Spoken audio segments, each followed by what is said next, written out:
Hi, welcome to this episode of Vlog Season 2. A couple of weeks into the last one, which is my fault for not really being on it as much and getting these recorded. Patchy couple of weeks, really, probably why I've not recorded an episode. A couple of things just kind of got in the way, so I had a couple of back spasms, not major, but just stopped my training and a bit of a sinus infection, so that kind of put me back a couple of days in terms of sort of feeling particularly healthy, not feeling well. A couple of bad nights sleeping there with the kids, so nothing drastic, nothing major, but kind of been a bit of a patchy couple of weeks. But generally speaking, now fit and healthy, and looking forward to kind of investing a bit more time in some training and making some progress. So just kind of been thinking about what the next kind of 12 months of trainings look like, and something I kind of been playing around in my head is the need to do like low reps, high intensity training, and something I've been probably questioning the rules of S&C really. So one of the things I've looked at in my job is kind of the expertise and how we develop expertise. One of the first steps in the journey of becoming an expert is as a novice you learn some of the basic fundamental rules, and as you progress you learn how to let go of those rules and treat each experience, each instance in its own merits, but understanding the principles behind it, the science, the biomechanics, the physiology, all that kind of stuff. But so, for example, the rule is that kind of heuristic we have is like if you want to get stronger, you have to lift heavy weights, do what one less than 5 reps, 80-95% and above. And and generally speaking, that's been the case. I've never seen any evidence in anybody else that would make me question that. But I'm starting to see evidence from me that makes me question that. So the beginning phase, last year when I did it, kind of Delon Watkins doing 3 sets of 10, 50, 75%, 10 RM, one set of 10 RM. And it worked. And I put that down to my detraining. I put that down to anything would have worked, and having higher volume, less intensity was the safe bet.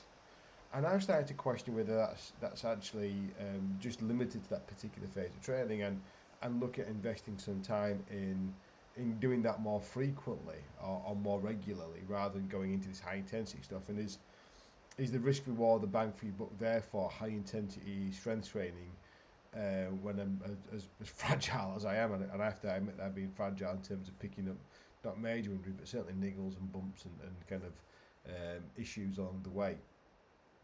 The other side of that would be that as I'm hitting that kind of mid 40s range now, that I didn't want to gain weight doing it.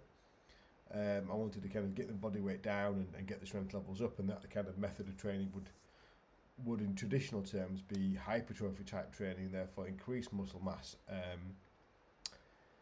But I'm not sure that's a massive problem for me at the moment. I'm not sure that my physiology, my age, my kind of hormone levels are going to be that kind of virile that would allow me to put on a huge amount of muscle mass. And actually, my limiting factor is not kind of the muscle mass; it's the fat mass. So I'm not really bothered about putting on muscle mass as long as it doesn't come with the equal amount of fat mass that means I just get bigger and bigger and bigger.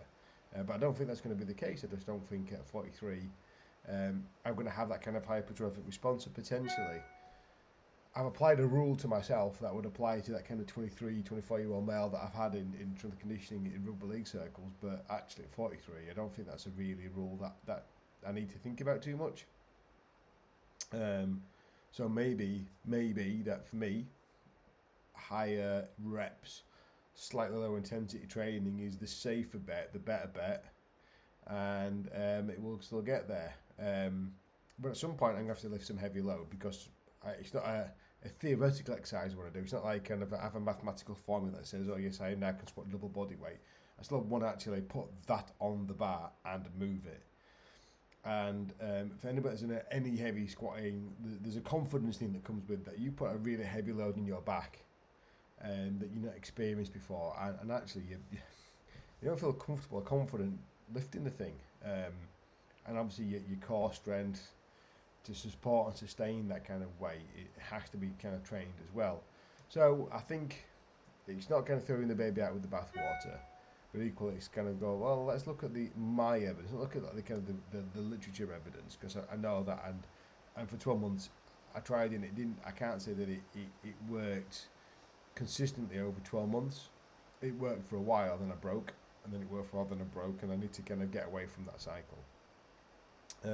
So I haven't really been using VBT or velocity measures to measure strength. What I have been doing though is tracking velocity on the bar and not trying to have the intention to move as fast as possible, but keep it as controlled as possible. So around about the 0.4, 0.5 meters per second. So making every rep look the same. So I'm not like lifting very heavy loads. I shouldn't be dropping into the 0.2, 0.25 kind of range anyway. So making the light weights moderately slow, and then when I put the weight on, just keeping that pace going. So again, really kind of doing that to allow me to think about the technique that I'm using rather than anything else. So it's not like time under tension training or tempo training for hypertrophy purposes, or that does kind of probably sound like that, but it's more a case of I want to use a velocity to keep my eye on the technique that I want to use rather than get down the bottom of the squat and come out as fast as I possibly can, or drop as fast as I can and come out as fast as I can.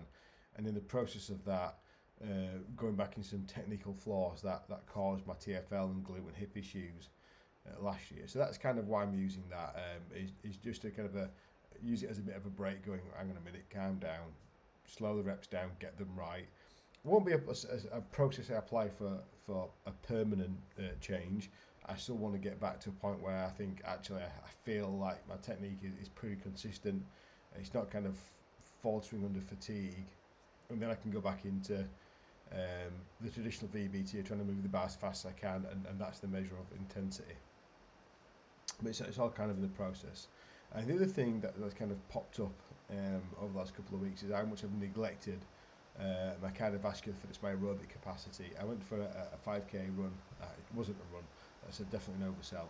At the weekend, it took me 34 minutes. Now, I'm not particularly happy or proud about putting that number in the public domain, because 34 minutes for 5k for somebody who does the job that I do and is just not acceptable. It's horrific actually, and I can't commit training time to everything. I've only got so much capacity time wise and energy wise, so I can't be running sub 20 minute 5Ks and squatting double body weight. I'm not 21 anymore. That's definitely out.